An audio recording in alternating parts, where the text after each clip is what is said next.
Once upon a time, deep within the elderwood forest, far beyond the reach of human maps and mundane imagination, a peculiar knight rode through the mist, clad in crimson wool and crowned with a pointed cap like a scarlet flame.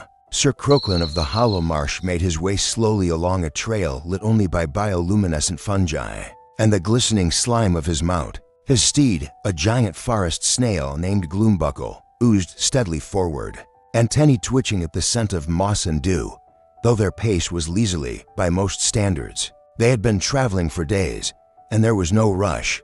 Time bent strangely in the elderwood, for Sir Croaklin was no ordinary frog. Once a humble tree frog from the boglands, he had been chosen by the Council of Verdant Beasts to serve as a protector of the forest's ancient balance. Magic had reshaped his form and mind, transforming him into something not quite frog, not quite gnome, but entirely noble. He bore no sword.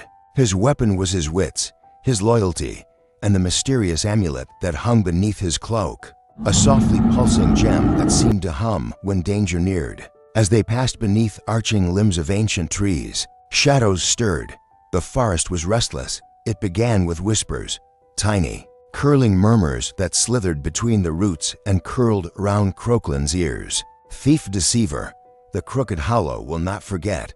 Sir Croaklin's bulbous eyes narrowed. I stole nothing, he croaked with calm authority, and I answer to no shadows. Gloombuckle hissed quietly, sensing the tension in his rider. With a slosh and a slide, the snail pushed on, leaving behind a trail of slime that shimmered faintly gold. They were heading toward the Glimmerfen, a half-drowned grove where light never quite settled, and time sometimes moved sideways. Croaklin's mission was dire: retrieve the stolen acorn of the first tree, a relic that contained the memory of the forest itself. Without it, the woods would forget who they were. Trees would unroot themselves, rivers would wander off course, and ancient alliances would wither like sun-touched lichen. Almost there, old friend, Croaklin whispered to Gloombuckle, patting the snail's damp shell. Suddenly, a rustling from the underbrush made him pause. The ferns parted and out stepped a cluster of moss goblins, tiny, green-skinned creatures with glowing eyes and leafy cloaks. They carried spears carved from bone and bark.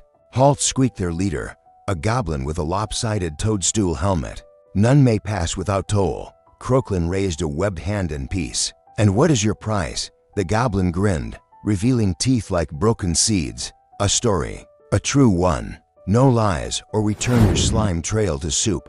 Croaklin bowed his head. Very well, and so he told them a tale. The tale of how he once negotiated peace between the fire ants and the wandering beetle tribes. How he outwitted a weeping willow that wept venom. How he turned the tide of the thorn-toad war by luring their queen into a circle of laughing mushrooms. The goblins listened, eyes wide, until finally the leader nodded.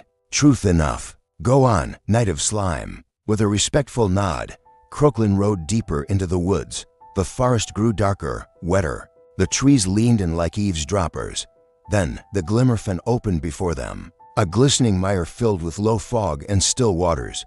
Strange lights flickered just below the surface, and dragonflies the size of hawks hovered silently above. In the center of the fen stood an island of twisted roots and vines, and on it, curled around a massive, glowing acorn, was the culprit, a willow, the wisp dragon named Nyrexia. She shimmered with blues and purples, her body barely solid, eyes like burning moons. Her long tail wrapped protectively round the stolen acorn.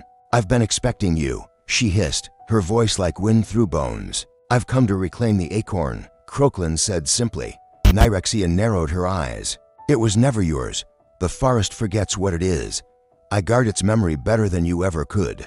Croaklin dismounted, walking carefully along a curling root bridge. Gloombuckle waited at the edge of the water, antennae twitching anxiously. Memory must be shared, Nyrexia, Croaklin said. Guarding it in silence is as good as erasing it. The dragon unfurled her wings. And yet you think you're its steward? You, a frog in a funny hat? Croaklin smiled gently.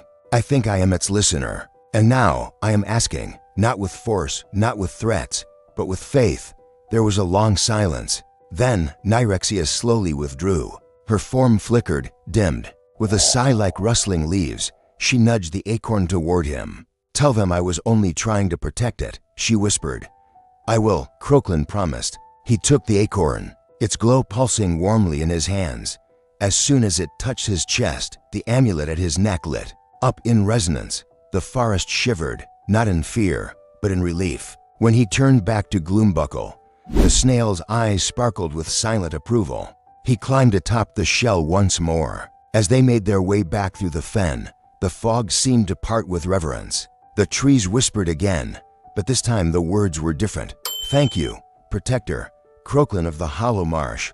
By the time they reached the edge of the Glimmerfen, dawn was breaking. A ray of sun pierced the trees, catching the golden slime trail and casting a path of light behind them. Croaklin did not look back. There was still work to be done, stories to tell, balance to keep, goblins to amuse, and acorns to plant. But in that moment, all was well. And so the knight and his snail rode on, slowly, steadily, and with the quiet dignity only the forest could truly understand.